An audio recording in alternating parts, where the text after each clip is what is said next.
এই মুহূর্তে বাংলাদেশের রাজনীতিতে তো বটেই, ভারতবর্ষ এমনকি দুনিয়ার রাজনীতিতে তুলসী গ্যাবার্ড এই নামটি খুবই পরিচিত। মার্কিন প্রশাসনের গোয়েন্দা দপ্তরের সর্বোচ্চ পদে কোনো ভদ্রমহিলা ইতিপূর্বে এভাবে আসেননি। ১। ২ নম্বর হলো তুলসী গ্যাবার্ড হিন্দু ধর্মের প্রতি অনুরক্ত এবং ভারতীয় যে হিন্দুত্ববাদী সংগঠন, যেটি আমেরিকাতে খুবই শক্তিশালী এবং ইউরোপে খুবই শক্তিশালী, সেটা হলো ইসকন। বাংলাদেশেও আছে। তিনি সেই ইসকনের একজন কট্টর অনুসারী তুলসী গ্যাবার্ড। ব্যক্তিগত জীবনে খুবই রাফ এবং টাফ। অনেকটা ডোনাল্ড ট্রাম্প বা ইলন মাস্কের মতোই খ্যাপাটে। তো তিনি যখন এই দায়িত্বে এলেন, তখনই আমরা যারা বাংলাদেশের লোকজন আমরা ধরে নিয়েছিলাম যে জুলাই আগস্ট বিপ্লবের পর বাংলাদেশের সংখ্যালঘু ইস্যুতে পশ্চিমা দুনিয়া যে সকল কথাবার্তা বলছে, সে সকল কথাবার্তাকে তুলসী গ্যাবার্ড তার পক্ষে নেবেন এবং তিনি এই সংখ্যালঘুদের বিষয়টি নিয়ে বাংলাদেশকে বিপদে ফেলবেন। দ্বিতীয়ত, তিনি যেহেতু গোয়েন্দা সংস্থাগুলোর প্রধান, অর্থাৎ সিআইএ, এফবিআই থেকে শুরু করে মার্কিন যুক্তরাষ্ট্রের যে প্রায় ১০০-র মতো গোয়েন্দা সংস্থা রয়েছে, তো এই সেন্ট্রাল গোয়েন্দা সংস্থায় প্রেসিডেন্ট ডোনাল্ড ট্রাম্পের পরেই যার অবস্থান, তিনি হলেন তুলসী গ্যাবার্ড। তুলসী গ্যাবার্ডের সঙ্গে নরেন্দ্র মোদীর খুব ভালো সম্পর্ক, অমিত শাহের আরও ভালো সম্পর্ক। কাজেই সাইড লাইনে শেখ হাসিনার সঙ্গে তার ভালো সম্পর্ক থাকবে, কিংবা সজীব ওয়াজিদ জয়ের সঙ্গে তার পরিচয় থাকবে বা থাকতে পারে, এটি খুবই স্বাভাবিক।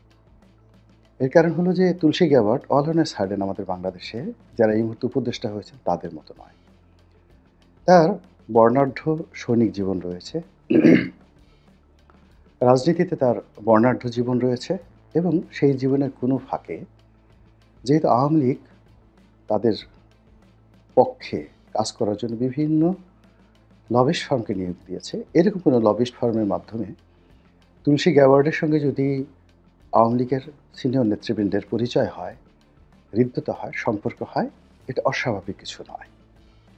ফলে কি হলো, তুলসী গ্যাবার্ডের নিয়োগকে কেন্দ্র করে দেশের মধ্যে যারা আওয়ামী লীগ রয়েছেন তারা, দেশের বাইরে যারা পালিয়ে আছেন তারা, এবং আওয়ামী লীগ করেন না কিন্তু আওয়ামী লীগের প্রতি সহানুভূতিশীল তারা ভীষণ রকম উত্তেজিত, আনন্দে উদ্বেলিত যে তুলসী গ্যাবার্ডকে দিয়ে এবার একটা দফা রফা করা যাবে। দ্বিতীয়ত, তুলসী গ্যাবার্ড, ইলন মাস্ক এবং ডোনাল্ড ট্রাম্প, এই তিনজন ব্যক্তির সঙ্গে বর্তমান ইউনূস সরকারের কোনো ভালো সম্পর্ক নেই এবং যারা উপদেষ্টা হয়েছেন তাদের সঙ্গে তো প্রশ্নই আসে না। কেননা এই উপদেষ্টারা কেউ শিক্ষক, কেউ পরিবেশকর্মী, তাদের একটা লেভেল আছে। ওই লেভেলের বাইরে তারা কিছুই করেননি। তারা শুধু খেয়েছেন, ঘুমিয়েছেন, আর তাদের যে পেশা ছিল বা শ্রেণী ছিল, সেখানে তারা সেই শ্রেণী পেশার কাজ করেছেন। কিন্তু রাজনীতিবিদরা যেভাবে সারাদিন টরে টক্কা কিংবা সারাদিন টোটো করে ঘুরে বেড়ায়, কিংবা টোটো কোম্পানির ম্যানেজার হিসেবে কাজ না থাকলেও 18 ঘন্টা ব্যস্ততা দেখায়, এইরকম এখন উপদেষ্টা মণ্ডলীদের কারোর মধ্যে ওই টোটো কোম্পানির ম্যানেজারশিপের অভিজ্ঞতা নেই। ফলে একজন রাজনীতিবিদ ঢাকা শহরের পতিতাবৃত্তি, গাঁজা, মদ, ফেনসিডিল এইগুলো থেকে শুরু করে অলি আল্লাহ, গাউস কুতুব, পীর মাশায়েখের দরবার, মাজার তারা ভালো জানে। তারা আন্ডারওয়ার্ল্ডের ডন যারা আছেন, কথায় কথায় খুন করেন, তাদের সাথে ওঠা বসা করেন। আবার একই সঙ্গে তরকারি বিক্রেতা, রিকশাওয়ালা, এদের সঙ্গে তাদের হৃদ্যতা অনেক বেশি। তাদের সঙ্গে কূটনীতিবিদদের ভালো সম্পর্ক রয়েছে, দেশের বাইরে তারা নির্বিঘ্নে যাতায়াত করেন, তাদের অর্থনৈতিক সংগতি রয়েছে। ফলে পলিটিশিয়ান যারা আছে, এটা ইউনিক ক্রিয়েচার। আওয়ামী লীগের যারা লোকজন রয়েছেন তাদের এই ক্যারিকেচার মোকাবেলা করার ক্ষমতা কেবলই মাত্র বাংলাদেশে বিএনপির আছে আর কিয়দাংশ জামাতের আছে। কিন্তু এখন ডক্টর মোহাম্মদ ইউনূস থেকে শুরু করে অন্য যারা আছেন তাদের আসলে এই যোগ্যতা ও অভিজ্ঞতা নেই। ফলে ডোনাল্ড ট্রাম্প, তুলসী গ্যাবার্ড কিংবা রিপাবলিকান পার্টি এটাকে রাজনৈতিক দলগুলো যেভাবে হ্যান্ডেল করতে পারবেন, বর্তমান সরকার সেটা পারবেন না। ফলে কি হলো, ডোনাল্ড ট্রাম্প ক্ষমতা আসার পরই আমাদের সরকারের মধ্যে এক ধরনের অস্থিরতা এবং সরকার বিরোধীদের মধ্যেও এক ধরনের অস্থিরতা বিরাজ করছে। তারা ডোনাল্ড ট্রাম্প এবং নরেন্দ্র মোদীর বৈঠককে নিয়ে নানা রকম সমীকরণ তৈরি করেছে।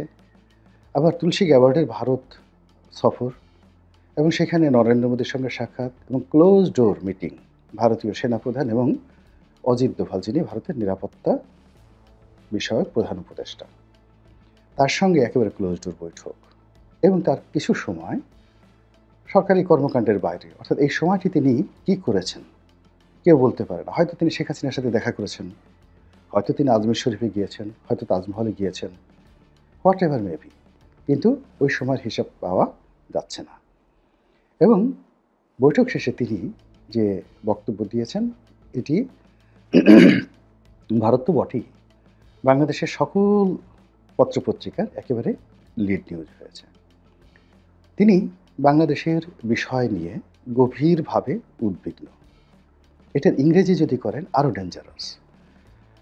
এক নম্বর হলো যে উদ্বিগ্ন। উদ্বিগ্ন শব্দটি বুঝতে হবে, এটা কূটনীতির ভাষা, তার সঙ্গে সঙ্গে গ্রামেটিক্যাল।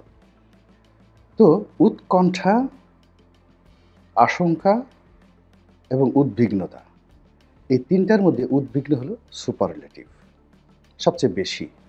অর্থাৎ একটি মানুষ যখন তার পঞ্চ ইন্দ্রিয় দিয়ে কোনো একটা বিষয়কে ভয় পায়, তার 5টি ইন্দ্রিয় দিয়ে, তারপরে মানুষের অর্থনৈতিক ব্যবসা বাণিজ্য লেনদেন যখন আবার সেটার জন্য একটা আতঙ্ক তৈরি করে, এবং মানুষ যখন শারীরিকভাবে অপদস্থ, অসম্মানিত, আঘাতপ্রাপ্ত হওয়ার আশঙ্কা করে, এবং মানুষ যখন প্রাণ হারানোর আশঙ্কা করে, তখন সেখানে উদ্বিগ্ন শব্দটি ব্যবহৃত হয়। সেটি তুলসী গ্যাবার্ড ব্যবহার করেছে, যেখানে বাংলাদেশের ব্যাপারে তারা গভীরভাবে উদ্বিগ্ন। এখন গভীর শব্দটাও ব্যাখ্যা করতে হবে। গভীরটা হলো যে এটি হলো সিঙ্গুলার নাম্বার নয়, প্লুরাল নাম্বার। এখানে তারা যে সংখ্যার লোকদের কথা বলছে, তারা আমেরিকার স্বার্থ সংশ্লিষ্ট যে পক্ষ রয়েছে তারা, ভারতের স্বার্থ সংশ্লিষ্ট যে বিষয় রয়েছে তারা, বাংলাদেশে যারা আমজনতা, সাধারণ জনতা রয়েছেন তারা সহ সকলের ব্যাপারে সম্মিলিতভাবে এই তুলসী গ্যাবার্ড উদ্বিগ্ন। এই উদ্বিগ্নটা কালেকটিভলি বোঝানোর জন্য তিনি ব্যবহার করেছেন গভীরভাবে উদ্বিগ্ন। কূটনীতির ভাষায় এর চাইতে চপেটাঘাত তার থাকে না। এটি বর্তমান সরকারের জন্য একটা বিরাট আপদ, বিরাট বালা, বিরাট মুসিবত। এবং তুলসী গ্যাবার্ড যে কথা বলেছেন সেটি জাহাঙ্গীর কবির নানকের বক্তব্যের মতো শোনাচ্ছে, বাহাউদ্দিন নাসিম সাহেবের বক্তব্যের মতো শোনাচ্ছে। তারপর সাবেক আইনমন্ত্রী ছিল কামরুল সাহেব, কিংবা সাবেক তথ্যমন্ত্রী ছিল ডক্টর হাসান মাহমুদ, কিংবা তাদের নেতা জনাবা শেখ হাসিনা। মনে হচ্ছে তুলসী গ্যাবার্ডের কণ্ঠে তারাই কথা বলছেন। এখন এই বিষয়গুলো ভারত ম্যাটারালাইজ করবে, এটাকে মার্কেটিং করবে ভারত, এবং এটাকে ইস্যু করে ভারত কি করতে পারে। তাদের military point of view, diplomatic point of view and political point of view, এই তিনটা পয়েন্ট অফ ভিউ থেকে তারা কি কি করার অধিকার রাখে, এটি আমাদের দেশে যারা নিরাপত্তা বিশ্লেষক আছে তারা খুব ভালো করে জানেন। যারা রাজনীতি নিয়ে বিশ্লেষণ করেন তারাও জানেন। আর 1971 সন থেকে আজ অবধি ভারতের সঙ্গে আমাদের যে দ্বিপাক্ষিক চুক্তিগুলো হয়েছে, সেই চুক্তিগুলোতে যে সকল গ্যারান্টি ক্লোজ রয়েছে ভারতীয় স্বার্থ রক্ষার জন্য, সেই গ্যারান্টি ক্লোজ অনুযায়ী ভারতীয় সেনাবাহিনী, ভারতীয় বিএসএফ, ভারতীয় পুলিশ বাহিনী, এমনকি ভারতীয় জনগণ, তারা কি করতে পারে সেটা নিয়ে আমাদের বোধহয় চিন্তা করার সময় এসেছে। আমরা অনেক কিছু ভাবি। আপনারা জানেন যে একসময় ইরানে হঠাৎ করে একটা বিপ্লব শুরু হয়ে গেল এবং বিপ্লবের মধ্যে রেজা শাহ পাহলভি ৫০-এর দশকে ইরান থেকে পালিয়ে গেলেন। পালিয়ে যাওয়ার পরে সেখানে একটা নির্বাচন হলো, পপুলার নির্বাচন, একেবারে ফ্রি ফেয়ার ইলেকশন। আমাদের বাংলাদেশে ধরুন ১৯৯১ সালে যেমন নির্বাচন হয়েছে, ৯৬ তে হয়েছে, ঐরকম ফ্রি ফেয়ার নির্বাচন হলো এবং সেই নির্বাচনে মিস্টার মোসাদ্দেক ইরানের প্রধানমন্ত্রী হিসেবে ক্ষমতা লাভ করলেন। কিন্তু পরিস্থিতি এমন একটা পর্যায়ে আমেরিকা নিয়ে গেল, মোসাদ্দেক ক্ষমতায় থাকতে পারলেন না এবং রেজা শাহ পাহলভি আবার ক্ষমতায় এলেন। এটি ৫০-এর দশক থেকে আবার তাকে অলমোস্ট প্রায় ২৭-২৮ বছর আবার তাকে ক্ষমতায় রেখেছিল। আয়াতুল্লাহ খমেনি এসে দ্বিতীয়বার তাকে পদচ্যুত করেন। এরকম অনেক ইতিহাস রয়েছে। দ্বিতীয় বিশ্বযুদ্ধের পর, প্রথম বিশ্বযুদ্ধের পর পশ্চিমারা অনেক দেশে শাসক বসিয়েছেন, প্রশাসক বসিয়েছেন, অনেককে রাজা বানিয়েছেন। মক্কার শরীফ হুসাইন, এখন যে জর্ডানের বাদশা, তার দাদার দাদা, তাকে সেই আজকের যে জর্ডান পশ্চিম তীর এই এলাকার বাদশা বানিয়ে দিলেন। এরপর তার এক আত্মীয় ফয়সালকে ইরাকের বাদশা বানিয়ে দিলেন। এরকম অনেক কিছু রয়েছে। আমরা হয়তো এখানে বসে কুয়োর ব্যাঙের মতো করে লাফালাফি করছি, গালাগাল দিচ্ছি, হ্যাং করেঙ্গা, ত্যাং করেঙ্গা, ইনকিলাব করেঙ্গা, ফাটাই ফেলেঙ্গা। কিন্তু বিশ্ব রাজনীতির যে ধরন এবং প্রকৃতি, সেই প্রকৃতি এরকম যে কখনো কখনো চেঙ্গিস খানদের মতো লোক, হালাকু খানের মতো লোক, তারা তাদের কাছে যারা আশ্রয় নিয়েছে তাদেরকে এনে ক্ষমতায় বসিয়ে দিয়ে গেছেন। যেমন পাক ভারতে হুমায়ুনকে, বাদশাহ হুমায়ুনকে, তিনি দীর্ঘদিন পারস্যের আশ্রয় ছিলেন। যখন শের শাহের মৃত্যু হলো এবং তার সন্তানেরা দুর্বল হয়ে গেল, তখন পারস্যের সম্রাট সৈন্য দিয়ে, সামন্ত দিয়ে তিনি ভারতবর্ষে হুমায়ুনকে পাঠিয়ে তিনি ক্ষমতায় বসিয়ে দিয়ে গেলেন।